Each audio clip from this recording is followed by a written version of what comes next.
নমস্কাৰ মই ৰঞ্জন মোৰ চেনেললৈ আপোনাক স্বাগতম জনাইছোঁ। আজি মই আহিছোঁ পাঠশালাৰ এখন সুন্দৰ ধুনীয়া পৰিহৰেশ্বৰ দেৱালয়লৈ। এইখন মোৰ পিছফালে আপোনালোকে দেখিছে।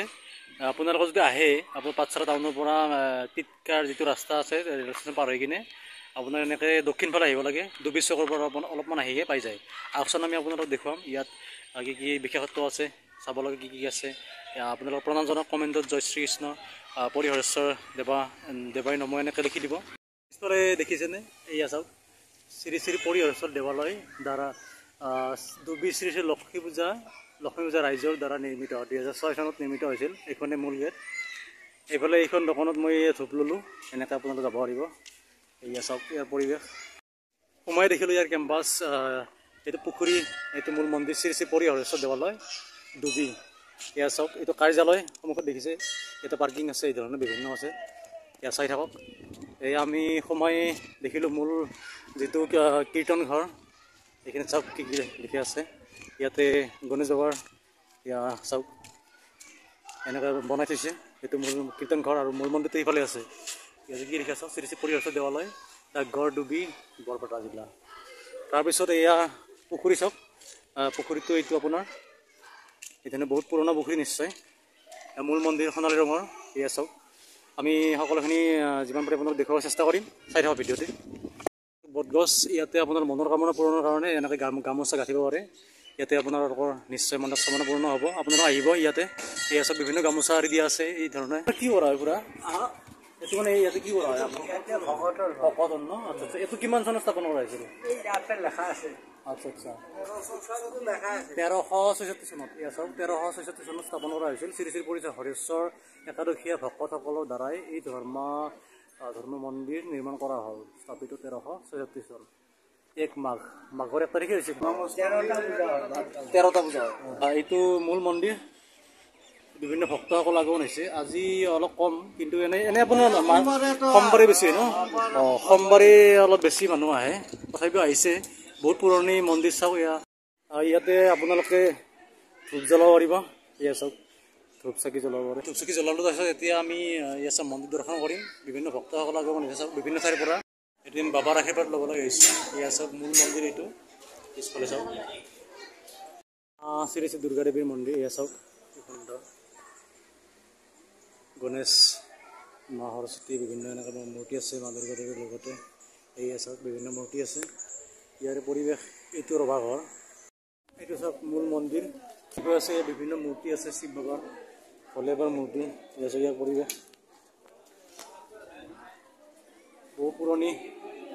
এয়া চাওক মই স্বাগতম জনাইছোঁ মোৰ চেনেললৈ। এই যিটো অনুষ্ঠান ধৰ্মীয় অনুষ্ঠান এইটো কিমান বছৰ পুৰণি? এইটো ক'ব গ'লে বহুত পুৰণা। 1600 শতিকাৰ পৰা আৰম্ভ হৈছিল।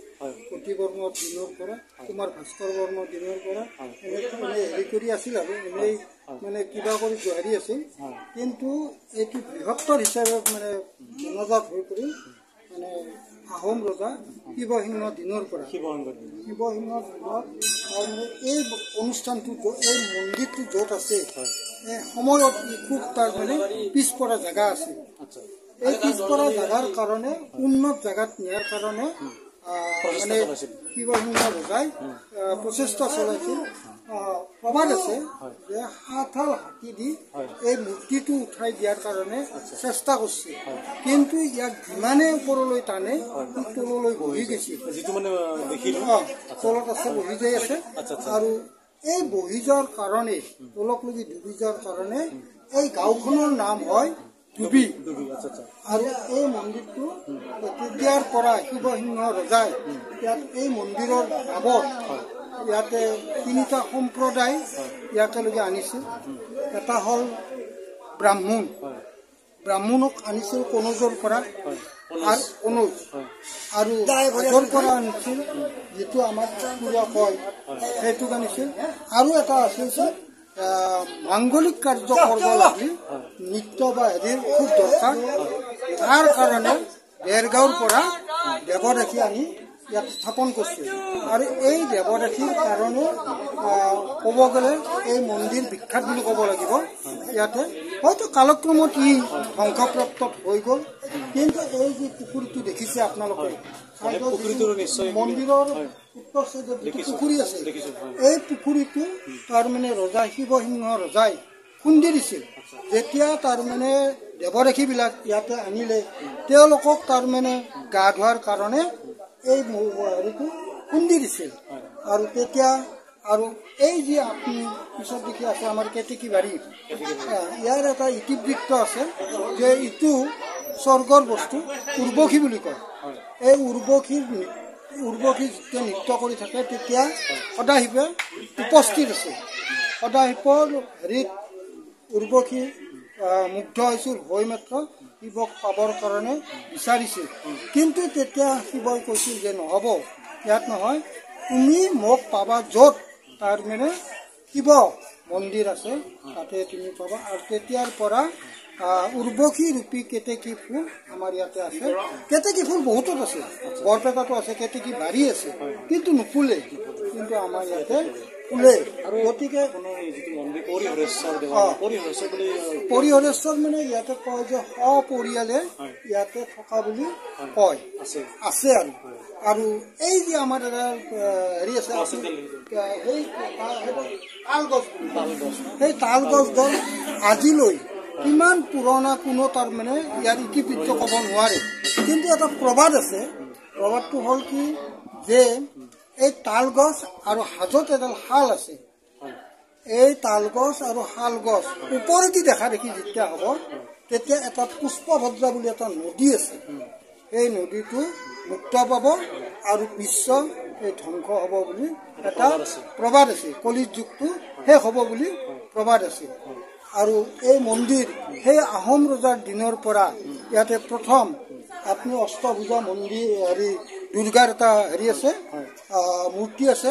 এই মূৰ্তিটি ৰাণী ফুলেশ্বৰীয়ে তাৰমানে প্ৰথম দুৰ্গা পূজা ইয়াত আৰম্ভ কৰিছে।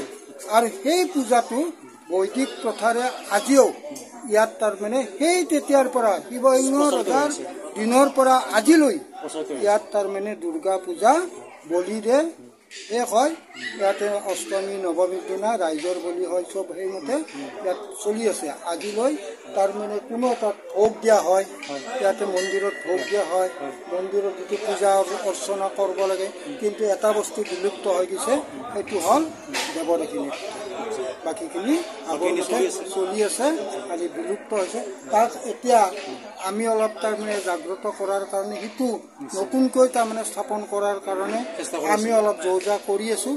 নাজানো বাবাই কি কৰে, ভৱিষ্যতে আশীৰ্বাদত সফল হ'ব পাৰে। গতিকে এইখিনিয়ে ইয়াৰ ইতিবৃত্ত।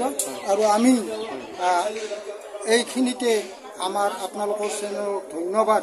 আৰু লগতে মই আমাৰ চৰকাৰকো ধন্যবাদ জনাইছোঁ। তেখেতসকলৰ মানে আমাক বহুতো ইয়াতে সা সুবিধা যোগাইছে, টকা পইচা দিও আমাক সহায় কৰিছে। বিশেষকৈ কেতেকী বাৰীখন সংৰক্ষণ কৰাৰ কাৰণে আমাক তাৰমানে চৰকাৰে যথেষ্ট পৰিমাণে সহায় কৰিছে, হাতক কৰিছে। এইবিলাক ৰাস্তা আৰু এই বিল্ডিং চব চৰকাৰে আমাক অনুদান হিচাপে আগবঢ়াইছে। গতিকে আমি এইফালতে চৰকাৰকো আমাৰ কমিটিৰ ফালৰ পৰা শলাগৰ শৰাই আগবঢ়াইছোঁ। এই মূল মাটি কিমান মান আছে গোটেই এৰিয়া? ইয়াতে তাৰমানে 11 বিঘা আছে। 11 বিঘা সেই সময়ৰ পৰাই আছে, সেই সময়ৰ পৰা আছে। কিন্তু ইয়াতে তাৰমানে যেতিয়া হেৰি আছে, চব মাটি এইখিনি চৰকাৰী হৈছে। 760 পুৰা মাটি, 60 পুৰা মাটি। তাৰ তামোল ফলি আছে, তামোল ফলি দান কৰি দি গৈছে শিৱসিংহ ৰজাই। আপুনি তামোল ফলি ইয়াতে এখন আছে। আৰু এখন ইয়াতে নৰাবলি হৈছিল আগতে। তাৰপিছত যেতিয়া দুৰ্গা পূজা হৈছিল, দুৰ্গা পূজাত নৰাবলি হৈছিল। সেই নৰাবলি কাটা দাখনো ইয়াতে আছে, আপুনি চালে চাব পাৰে। এখন প্ৰাচীন তামোল ফলি সেই সময়ৰে। আচ্ছা। আৰু এইখন তাৰমানে সেই সময়ত যেতিয়া নৰাবলি হৈছিল, নৰাবলি হোৱা এইখন দা। এই সংৰক্ষিত কৰি ৰখা হৈছে। দা মানে দুখন আছে।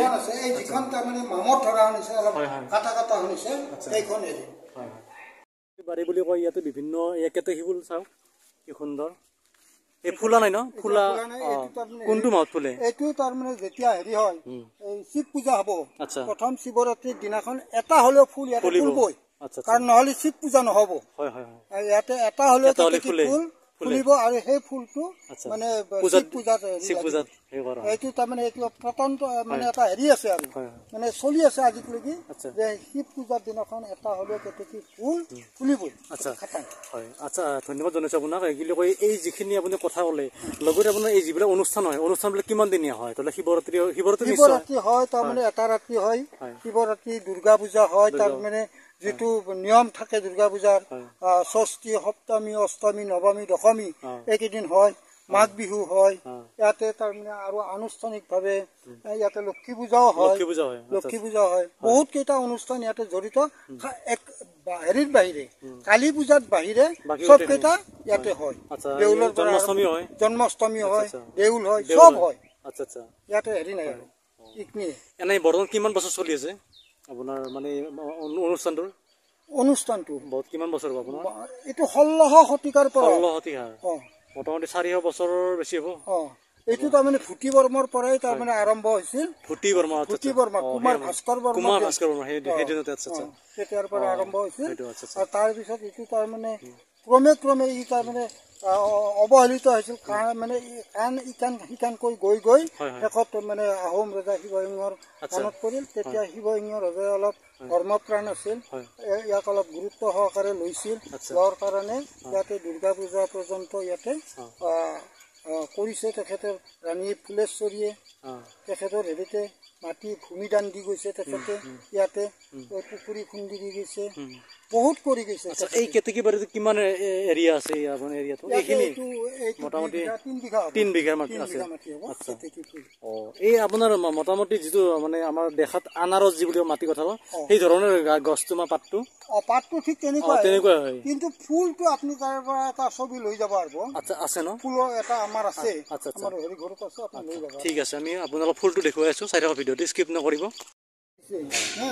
গোটেই নহয় দুই এটা বেলেগ আছে কিন্তু এই এইকেইটা আছে এইকেইটা ফুল মানে এই তেতিয়াৰ দিনৰে শিৱসিংহ ৰজাৰ দিনতে ইয়াতে আনিছিল মন্দিৰ স্থাপন কৰিব আৰু এই যি চম্পা ফুলডাল দেখিছে আপুনি এই গছজোপা তাৰমানে কিমান পুৰণি গছ তাৰমানে হেৰি নাপায় আৰু ধাৰণা কৰিব নোৱাৰে এটা আনুমানিক ধৰি লওক মোটামুটি বহুত হৈছে 100 বছৰতকৈ বেছি হৈছে এইটো 100 বছৰ ওপৰ হৈছে আমাৰ মোৰ বয়স এতিয়া বৰ্তমান 70 বছৰ গতিকে ময়ে ইয়াক নাজানো কিন্তু এনেকুৱাই দেখি আছো জন্মৰ পৰা গতিকে এইটোও বৰ বহুত পুৰণা হেৰি এইবিলাক সংৰক্ষিত কৰা হৈছে বিভিন্ন শিলাখণ্ড আছে মন্দিৰ নিৰ্মাণৰ কাৰণে আনিছিল